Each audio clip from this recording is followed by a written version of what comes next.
You ready? We're ready. Good afternoon. This is Scott Lowry with the Georgia Fastpitch Coaches Association. We're very lucky to have Coach Tory Acheson from Kennesaw State University with us today for a brief talk. Coach Acheson has been very instrumental in helping us put together this Georgia Fastpitch Coaches Association. He has been involved in organizing the same type organization in Wisconsin. He was almost, we couldn't have done without him. He's a member of our college advisory board, and just want to thank him very much for taking the time to sit down and talk a little softball. It's my pleasure, Scott. I'm happy to be here and happy to be involved. Well, I guess we'll just open this up with our vision on the GFCA is very similar. We're both looking to raise the level of softball in the state of Georgia. We're both looking to improve the channels of communication between the various facets of the game. Just your thoughts on this? Well, I think Georgia softball, Georgia Fastpitch is so crucial to our program that anything we can do to help further the cause, to help develop the coaches and players to see the athletes fulfill their true potential, it's a no-brainer for us, and we're very, very pleased to be involved with the organization, because I think that it's a tool that can really go a long way towards the end vision of helping all these players really play at the highest possible level and really getting as far down the road with this game as they can go. And so when I first heard about the vision for GFCA and the idea of creating this organization and what I've learned since I've been involved, it just really appears to be on a fast track to really accomplishing a lot of really good things. So I'm very, very excited, and I think players and coaches in the state of Georgia should be excited, because I think this is going to present us with a lot of opportunities that did not exist or were harder to access not that long ago. Yeah, we've been pretty lucky this time. We had tried once before to start a coaches association, kind of withered on the vine. We all had ideas, but nobody really sat down and did the work. This time, I think we're very lucky to have a good board. We've got a great input from the colleges about what we need to do. I'm very pleased with this. Well, let me just jump right to. I see you all over the place over the years, from Tennessee Tech. Hardest working guy around. And what do you see in Georgia? What is the state of softball in Georgia? Well, the talent level in our state is off the charts. There's so many good kids and good players. It's almost mind-boggling to think about the depth of the talent.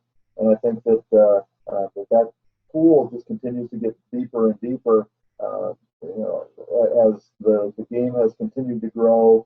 When you think about the fact that Fastpitch has not been played in the state of Georgia at the high school level for all that long compared to a lot of other places, to see Georgia softball as advanced as it is, I think says a lot for the people involved and for the commitment of people in our area to see the game grow. I would say clearly Georgia talent is in the top 2 or 3 states in the entire country now, and that's a great thing for us, because our emphasis wants to be Georgia players as we move forward. We would love to see the vast majority of our roster, if not all of our roster, ultimately being players from the state of Georgia, and I think that's a good thing for all of us. Yeah, we've always had some great athletes from the state, and as you said, we started a little late in the game on fast pitch, played slow pitch for a long time. I really think it's up to the coaches here to, we need to apply ourselves, and that's what the GFCA is about. We want to provide some educational opportunities. Well, coming in, freshman players coming in, what do you find the hardest part from the skill level? Where do you have to spend the most time where you feel like it probably should have been done to begin with? When kids come in as freshmen, I think there's a lot of things for them to learn. Certainly some of it's behind the scenes, quote unquote, with the academic load and managing their time and being able to do all those things that go along with being a college student and a college athlete. I think from a skill perspective, that many of the players that we see as they come into college are very talented, they're very athletic, but there's some missing pieces in the fundamentals of the game. I think that there's that gap is narrowing a little bit more now because players are a little bit more committed to serious training and working a little bit harder to develop their game to a higher level. But I think that there's still some fundamental pieces. And we'll still get kids occasionally as freshmen that really have some mechanical things, whether it's throwing or hitting or bunting or whatever the skill might be, that really need some work and need to be polished up. And I think the biggest adjustment for these kids when they get to be college players is the adjustment to the level of competition that they're facing just within their own rosters to get on the field. And I think that that's the biggest culture shock for everyone as they make this transition, and especially for players that are talented and have had a lot of success at the travel ball and high school level. Sometimes I think they lose track of or lose perspective on how talented the players are already in a program when they get there. And so I think for some of them, they've been hard workers, but not nearly hard enough for the new competition that they're competing with. So I think that that's one of the biggest challenges for kids as they make this transition. And for us as coaches, we still spend a ton of time on very basic fundamental things really on an almost everyday basis, just to try to make sure that we're bridging the gaps between some of what they are capable of doing and some of what they need to be able to do. Yeah, the college game is so much faster. Well, it's faster, and as I said before, to me, the depth of talent is what's really changed drastically in the last 10 years. It wasn't that long ago that I think a lot of us had players on the end of our bench that were not good players. I mean, they were good kids. They filled a role. If something happened and they had to play, they could, but they weren't really competing for frontline positions. And now we'll have kids at the very bottom of our depth chart that are still really good players, all region, all district, all whatever. And so the competition within each roster for playing time and for a starting position is really amped up. Yeah, that competition really is what made America great, right? If you got a little competition, you got that girl looking in your rearview mirror. If you're looking at the rearview mirror and there's somebody coming up behind you, it's going to make you play a little harder too. Yeah, well, I think that's one of the things that we see at the college level. I think for all of us, and we want to have that quality of depth and quality of competition. If somebody comes to practice every day and they know that there really is no competition, that nobody's really pushing them, it's just kind of human nature to coast along. The player who is truly 100% self-motivated, who's just going to give it the gas every day just because they want to, that's still a rare bird. You'll have some of those kids, but don't have a ton of them. But everybody gets motivated by, can I stay in the starting lineup or can I get into the starting lineup? And I think that competition is a really important part of all of our programs. What is an ideal number for you? Do you carry full 20, complement of 20? What do you carry? Right now we have 20 active players, and we have 2 on our roster that are going to redshirt this year because of injury. We don't really have a magic number here at Kennesaw State. The administration does not dictate to us a specific number of players that we are required to carry or that they want us to carry. We also have a very user-friendly open door walk-on policy where players who really want to come to Kennesaw State are going to have an opportunity to be a part of this team. And so that can also inflate the numbers sometimes. If somebody comes into the program in the unusual role, if they want to be part of this program and they can accept the role that they're given and that they've earned, they're welcome to stay. So sometimes I think that inflates our numbers a little bit, but we're always going to be around that 20 area. One of the things that I've noticed a lot this year in talking to recruits is trying to get them and their parents to understand that they're not choosing a travel ball team anymore. We can't just pick up the Rolodex or pick up the phone and call around and say, hey, we're short a couple players this week, and can you pick up with us, or can you join us for the weekend, or add anybody mid-year or whatever. We've got to have our roster and have all our depth built into our team when we start each year. And things happen. You need to have that depth. And so for us, 20 seems to be about the right number. You get a couple of injuries, whatever it is that might happen, that you would lose a player over the course of a school year. It kind of protects us enough that we still are going to be able to put a quality team out on the field.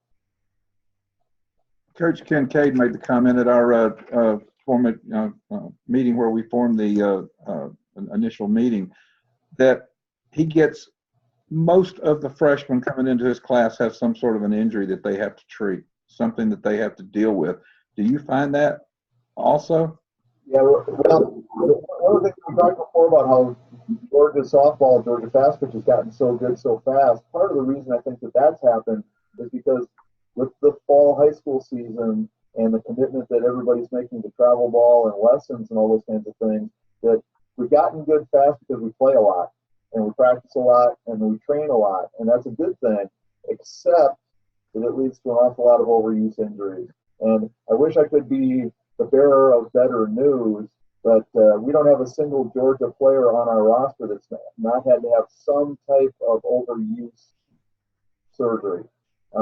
It's not a I slid into the base wrong and I broke my ankle kind of injury. It's my shoulders worn out, my hips are worn out, my ankles are worn out, whatever it is from so much activity. Now they're all, it's all fixable, but one of the players that is on the injured reserve list for us right now is a Georgia catcher. And when she went in to see our team doctor, our team doctor was amazed that she was still able to throw the ball. Her shoulder was in such bad shape, had so many tears and issues that just showed how tough a kid she is that she was able to keep playing with that much damage. And she played a serious travel ball schedule last summer with it that way. So they get used to the pain and I think they fight through it. When they get to our level, they can't fake it though anymore because we're not just showing up on Friday and playing for the weekend. We've got practice and conditioning and training and stuff going on a regular basis.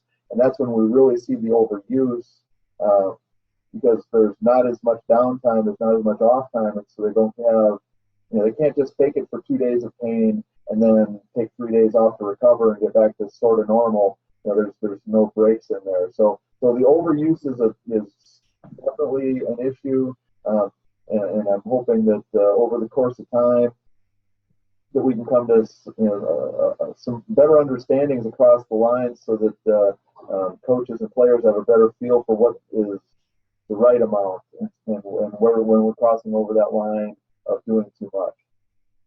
Yeah, that's astounding to me. I would have thought physical therapy, but you're saying surgery for every kid from Georgia. That's pretty amazing. And some kids, multiple surgeries. I have one player's had surgery on both of her hips. One girl's had surgery on both of her shoulders. I have one who's had surgery twice on the same shoulder. One of our Georgia freshmen this year is already out with shoulder surgery. So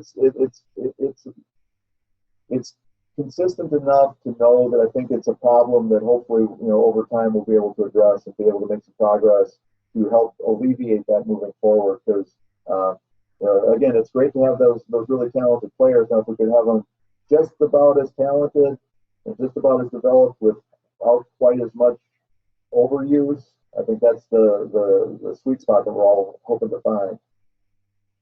I find that as time goes on, I'm teaching a lot of my skills things differently than I have in the past. Some of it's learning new techniques, but I see the game changing. I see some new techniques being brought into the game. Are you seeing that yourself? Yeah, I think there's been astronomical changes. When I think back to what I used to teach in hitting or used to teach for how we played defense, 15, 20 years ago compared to now, it's almost embarrassing for me to think that, I really used to think that worked and I really used to think that was the best way.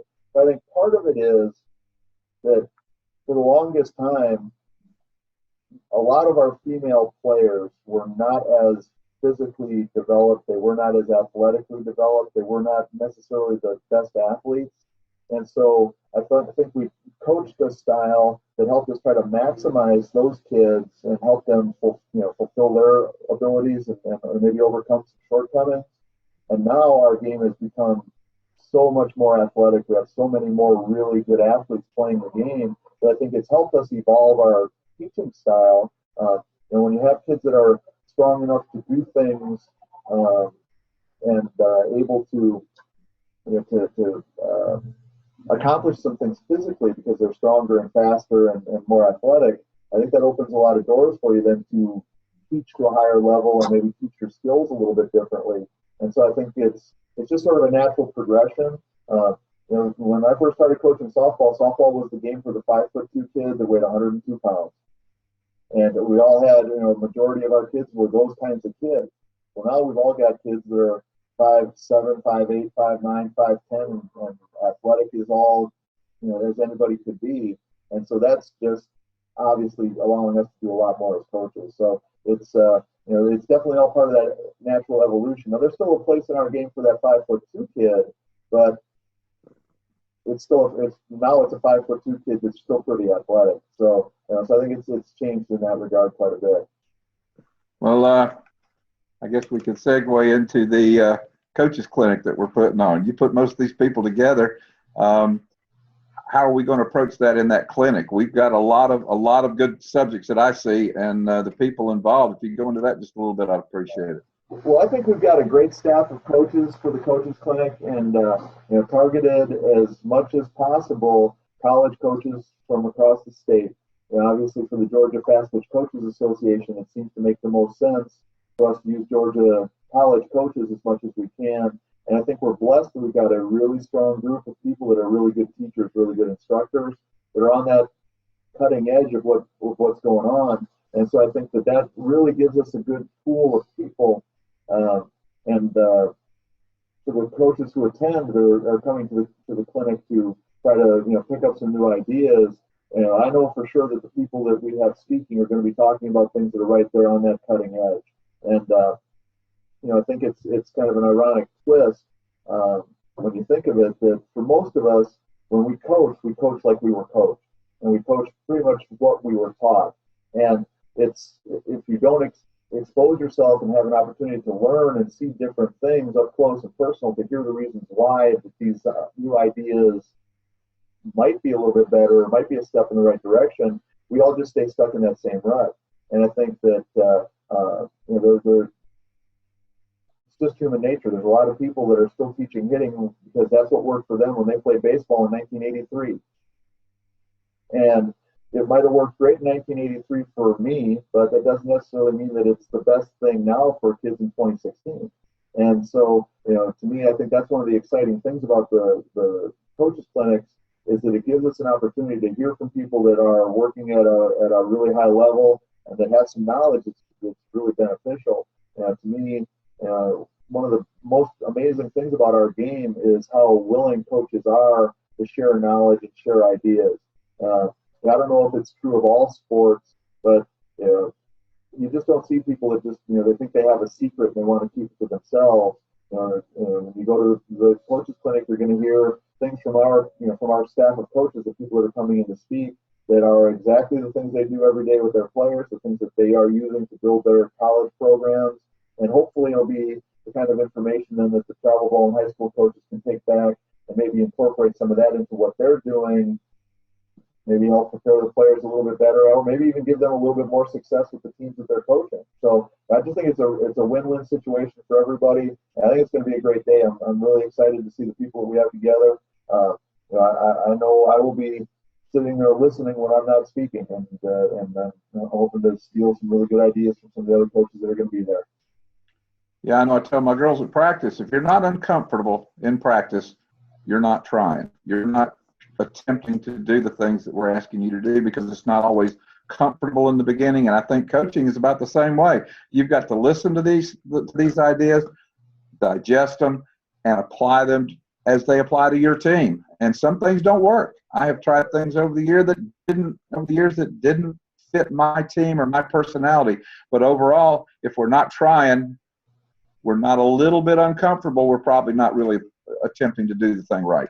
Right. Well, I think one of the things that you hit on a really good point, Scott, that whether it's a player or it's a coach, we often have this process backwards.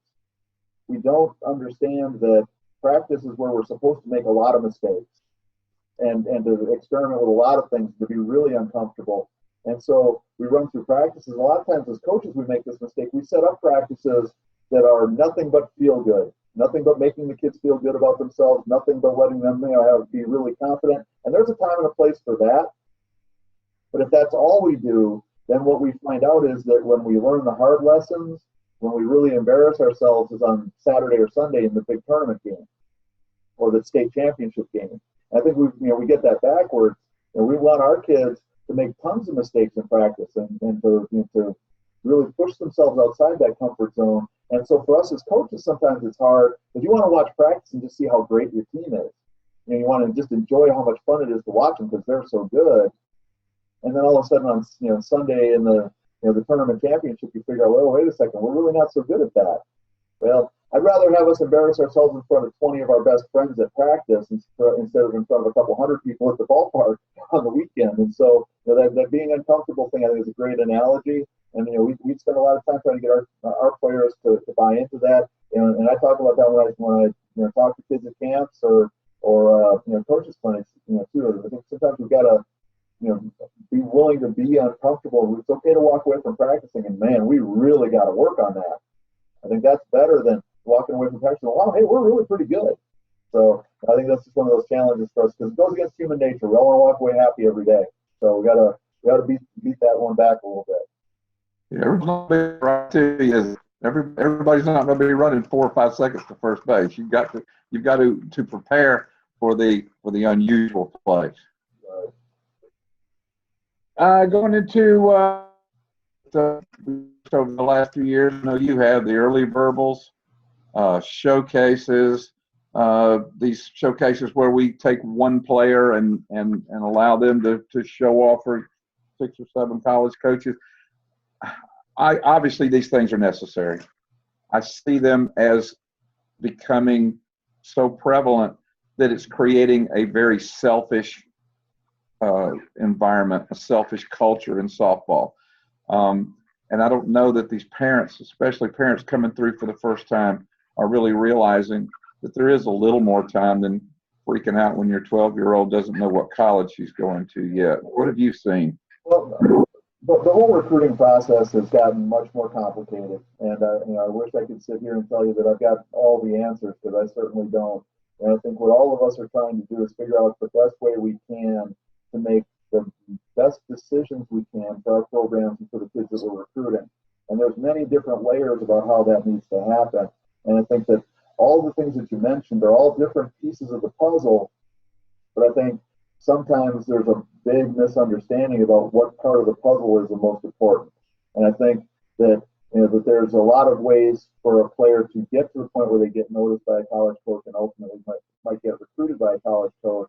But I think that again, this is another area where I think sometimes we get a lot of things out of whack. And so to me, showcases are important because it's a controlled environment. It gives us a chance to know for sure that your team's going to play 5 games. Here's the schedule. We know for sure where we can find your players. But a tournament where you're actually playing for something is also very important to us. That's something that we try to see as much as we can, because I think you see a different aspect in a player when they're playing, when this performance really has something on the line, if they're going to advance or not, or if we win, we keep playing. If we lose, we go home. I think that opens some eyes and helps us see some things differently. I think that what I call a showcase camp, which is the one person from each team, where a couple kids from a team show up and they kind of showcase their skills in a camp before a big tournament. I think that can serve a purpose for helping players get seen by college coaches. So I think that all of those things are part of it. I think the most important thing to me, and I think the one thing that unfortunately kind of gets lost in the shuffle, is the camps that are held by the schools themselves on their campus, or that they're specifically in charge of and in charge of running.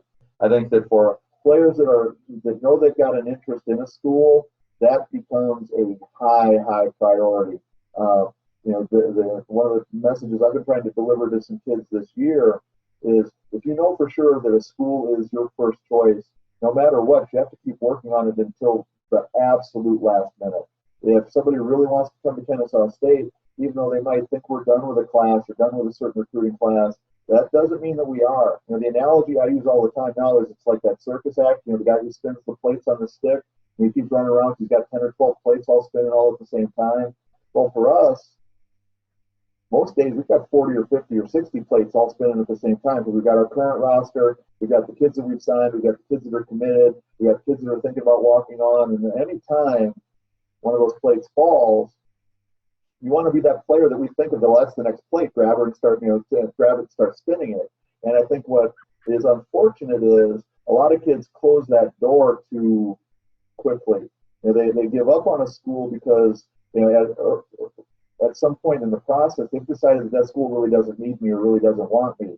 And I think that that's a really big mistake that unfortunately is being made a lot now. Just had contact with a player the other day that basically expressed that to me, called me and had some questions, and I just tried to explain to her, said, don't ever assume anything about where a school is at with their recruiting based on what you see on a website or what somebody says or what you see on a profile sheet, because that's not necessarily always the best indicator of where a school really is in their recruiting for a specific class.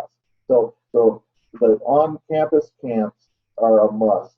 And I would tell all the travel ball coaches, all the high school coaches, everybody, that if you have a player that knows they really want to go to a school and that school has a camp, I don't care what it means missing except for maybe your national championship at the end of the year, that camp should have higher priority than whatever else it is you've got going on. Yeah, it's way more important than a showcase. It's way more important than one more showcase tournament, because if a kid knows for sure that that's where they want to go, that's their best opportunity to convince a college coach that that's a player that they need to have. And it's way more beneficial, I believe, than going to one more showcase so you can be seen by 25 more schools that maybe don't even have any interest for that player that she wouldn't really even want to go to. So to me, that's one of those things I think is really crucial that people understand. That is hugely important.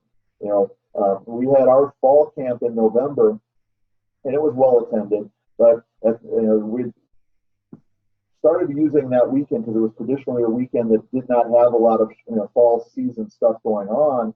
And then this year, somebody decided to run a showcase, and of course, several kids contacted me and said, "Well, Coach, I really like to come to camp, but I can't because my team's playing in this showcase." And I didn't say anything to them. So we just need to choose what's best for you and choose what's best for your situation. But while they're not here, we made decisions about 3 other kids that were here. And so since then, 3 kids who came to camp got offers, and 10 kids who didn't come to camp, out of sight, out of mind, they're still out there.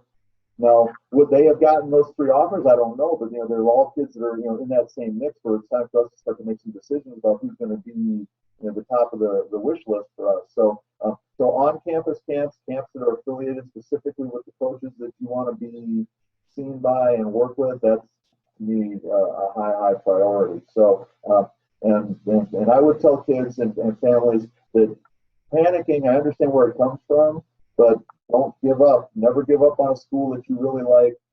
Keep working it, keep contacting that coach, keep making those phone calls, stay after it, because you never know what's going to happen. And every year, there's going to be a school that on July 1st is looking for a player to start school in a month because something happened that summer and they need to find a senior. And who's that school going to reach out to first? If there was a great kid that they really liked, they just couldn't make an offer to, that's who they're going to reach out to first. They're not going to go randomly looking around and hoping to find some brand new person. So I think that staying in touch and keeping those lines of communication open is really, really important. And as far as the whole early recruiting thing and people panicking, I understand where it comes from. I wish we could slow this whole thing down, but I'm just going to tell you the truth. It's not slowing down. If anything, it's going to get faster. And it's just the nature of this business. And when you get done with 2017s, what do? You work on 2018s. You get done with 2018s, what do? You work on 2019s.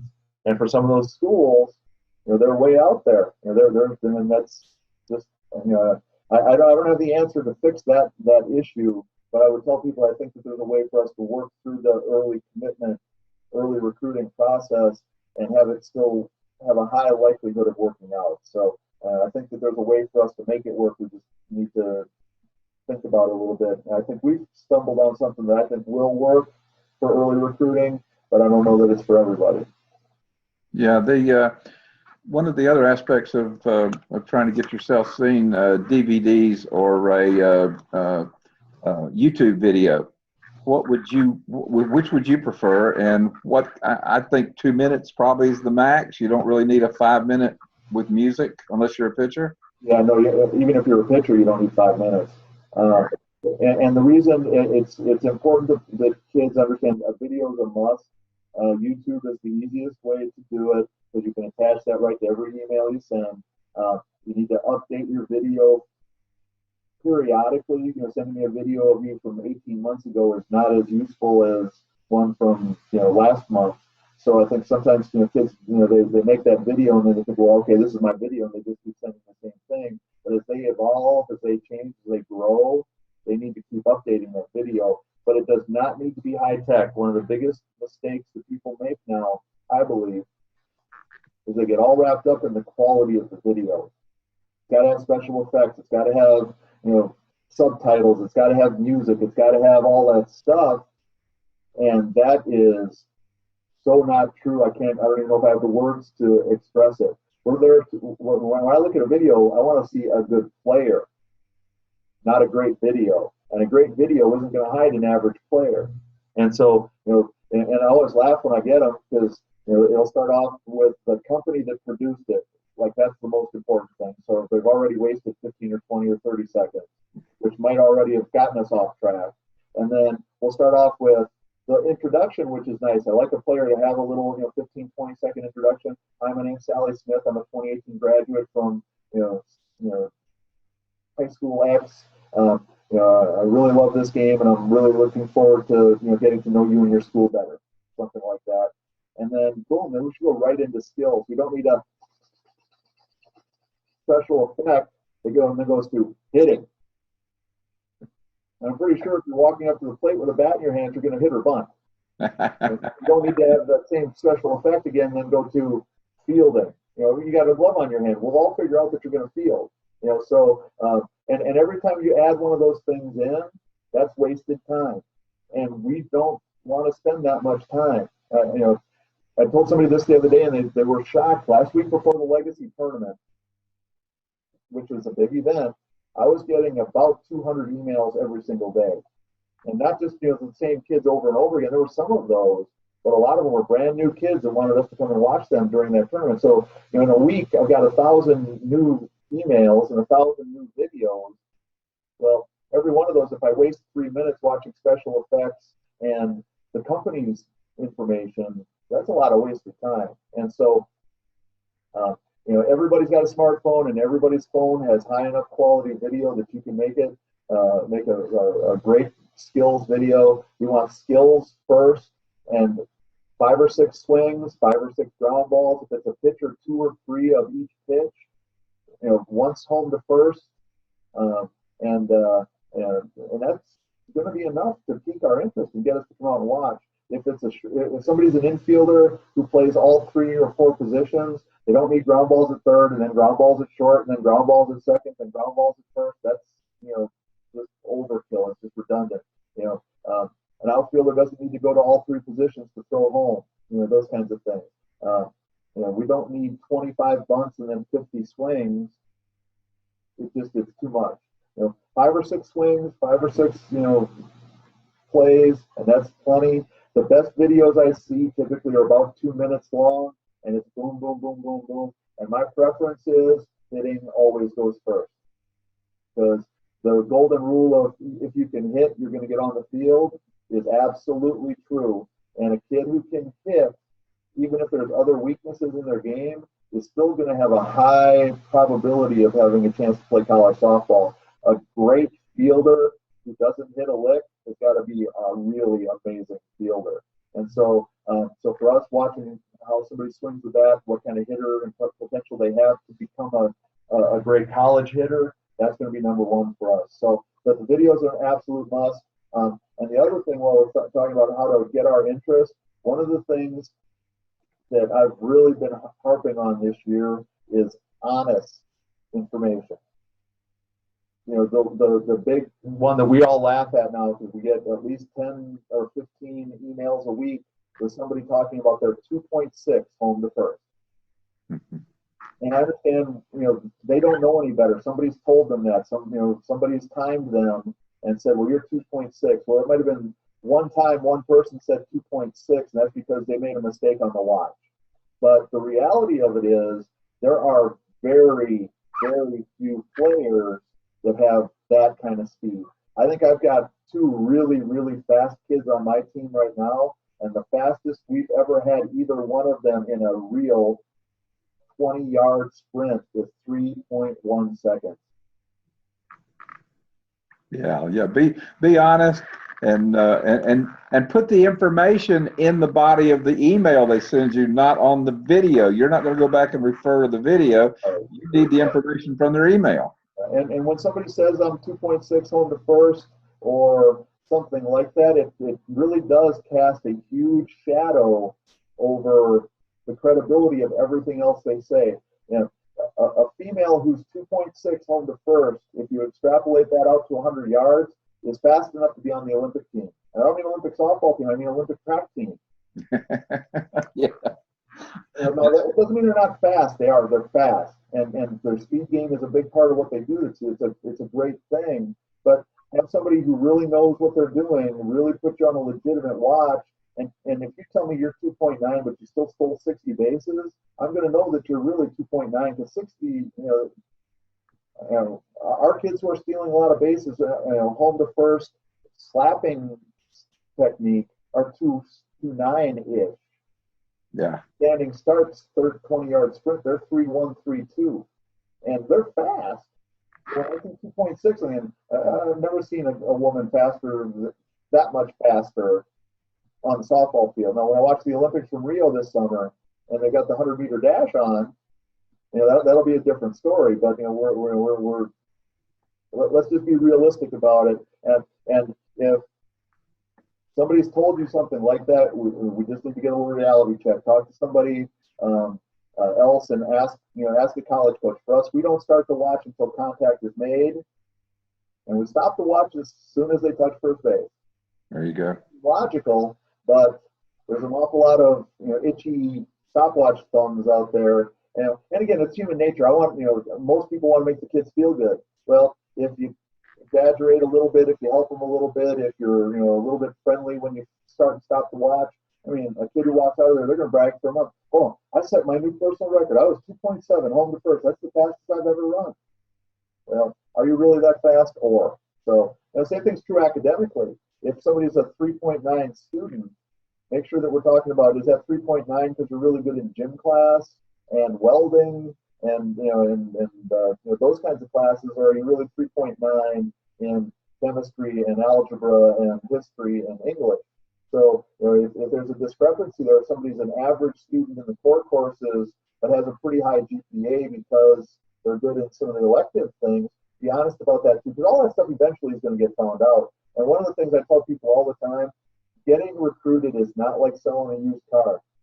And I think that we get kind of confused on that sometimes. Like, if you trick me into something, somehow that's going to be a good thing for you. Well, it really isn't, because at some point in time, I'm going to figure out I was tricked.